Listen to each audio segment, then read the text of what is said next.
Après la mort. Bonjour, je m'appelle le docteur James Halt. Les musulmans croient que ce monde est temporaire et que l'au-delà est permanent. Cette vie est une série d'épreuves.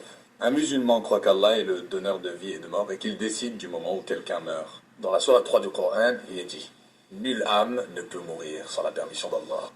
Les musulmans croient qu'ils seront jugés par Allah après leur mort, ce qui affecte leur façon de vivre sur terre. Cela les aide à penser aux autres et à être généreux pendant leur séjour ici-bas. Ils savent qu'Allah les tiendra responsables de tout ce qu'ils ont fait. À la mort, les musulmans croient que l'âme reste consciente de son environnement. Un corps doit être enterré, et après l'enterrement, l'âme se détachera bien que la nature exacte de cela soit débattue du corps et vivra en barzakh, qui est une étape intermédiaire ou d'attente.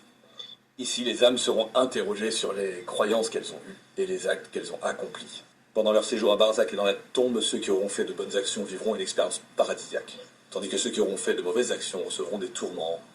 Cependant, ce n'est que temporaire, et ils resteront ici jusqu'au jour du jugement.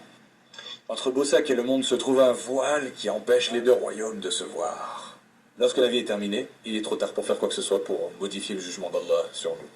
Ceux qui n'ont pas cru en Allah imploreront une seconde chance. Ils demanderont s'ils peuvent retourner avertir ceux qu'ils aimaient, mais ils n'auront pas de seconde chance. Le dernier jour, toutes les tombes seront ouvertes. Les morts seront ressuscités. Deux anges les interrogeront sur la vie qu'ils ont menée. Les actes de chacun seront pesés dans la balance d'Allah. Le jugement est rendu par Allah et les gens recevront le paradis.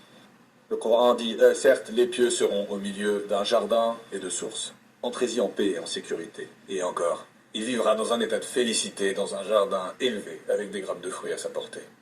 Nous lui dirons « Mange et bois à ta guise, ta récompense pour ce que tu as fait autrefois. » Ou l'enfer. Et encore le Coran. Pour ceux qui défient leur Seigneur, il y a le châtiment de l'enfer et c'est une mauvaise destination. Et encore, des vêtements de feu ont été préparés pour les mécréants. De l'eau fulgurante sera versée sur leur tête, faisant fondre leur peau et ce qui est dans leur ventre. Ils seront fouettés avec des verges de fer. Ceci est inextricablement lié au concept d'Adalat et à la caractéristique d'Allah en tant que juste. Ceux qui ont demandé pardon et ont essayé d'accomplir de bonnes actions s'appuieront sur la miséricorde d'Allah pour recevoir le paradis. Ceux qui vont à l'encontre de la guidance d'Allah seront justement séparés d'Allah et iront en enfer. Quel que soit le jugement qui sera rendu, les musulmans croient qu'il sera rendu.